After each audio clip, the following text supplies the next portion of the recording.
Hello and welcome back to Connect and Communicate, the podcast that helps you navigate the world of conversation with confidence. I'm your host, Ethan. And I'm Rio. It's great to be with you all again. How was your week, Ethan? It was really good. Thanks, Rio. I finally finished that book I was telling you about. It was fantastic. But it got me thinking about how we connect with people, not just with stories. How about you? How has your week been? Well, speaking of connecting with people, I've had something on my mind. It's been making me a little anxious, actually. Oh? What's going on? You know this is the perfect place to talk about it. I know. So for work, I have to meet someone next week. It's a one-on-one meeting with a very well-known person from outside my company. She's an expert in her field, and I have to discuss a potential project with her. Okay, that sounds like a great opportunity. It is, but I'm so nervous. I keep thinking, what am I going to say when I first meet her? How do I start the conversation? What if I say something silly? Or worse, what if there's just awkward silence? I really want to make a good first impression. Rio, that is a completely normal feeling. Meeting someone new, especially someone important, can be stressful for anyone. But the good news is, there's a simple structure you can follow. A structure? Really? Absolutely. Think of it in 3 parts: the greeting, the main conversation, and the goodbye. If we plan each part, you'll feel much more in control. Okay, I like the sound of that. Let's start with the greeting. What do I do? All right, part 1, the greeting. Your goal here is to be warm, confident, and to create a connection. A simple smile, eye contact, and a firm handshake are the foundation. Then you introduce yourself clearly. Hello, I'm Rio. It's a pleasure to meet you. I can do that. That's easy enough. Exactly. Now for the special part. To make it more personal, you add a connecting phrase, something like this. I've heard great things about you from my senior colleague, David. I've heard great things about you. Why is that so effective? It does 3 things at once. First, it's a sincere compliment, which everyone appreciates. Second, it shows that you have respect for their reputation. And third, it mentions a mutual connection, your colleague, David. This creates an instant friendly link between you. That makes so much sense. It's polite, and it also shows I'm connected to people they might know. It feels less like a cold meeting already. It's amazing how one sentence can do so much. Are there other connecting phrases I could use if I don't have a mutual colleague? Precisely. It warms up the introduction. The person will likely respond with a thank you or, "Oh, David is great." And just like that, the conversation is started, and there's no awkward silence. Okay, so I've said my greeting. She says thank you. My mind goes blank right there. What happens next? How do I, expand the conversation?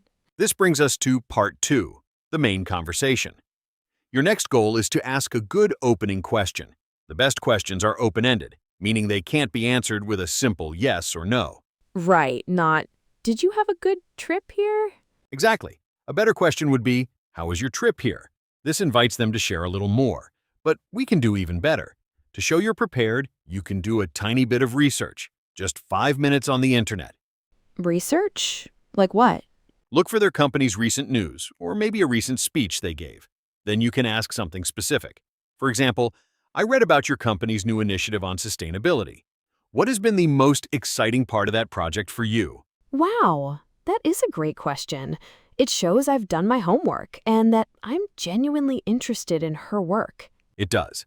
People love to talk about what they're passionate about. A question like that makes them feel seen and respected.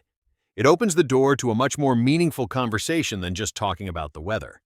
And what if I can't find any recent news?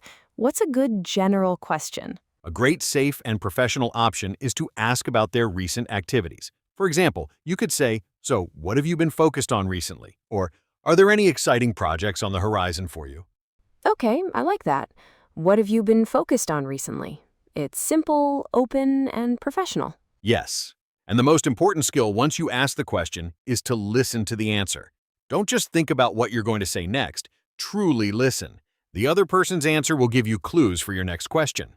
That's true. If I'm not focused on being nervous, I can actually hear what she's saying and ask a follow-up question.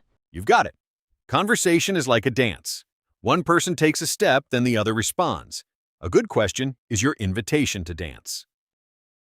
This is incredibly helpful, Ethan. I feel like I have a real plan for the beginning and the middle, but that brings me to another fear: how to end the conversation. I don't want to just stop talking or be rude. An excellent point. Part 3. The goodbye. Ending a conversation gracefully is just as important as starting it. It's the last thing they'll remember. You need a polite exit line.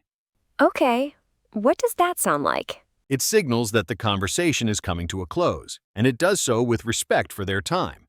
For example, after you've discussed the main points of your meeting, you can say, "Well, it has been wonderful speaking with you today.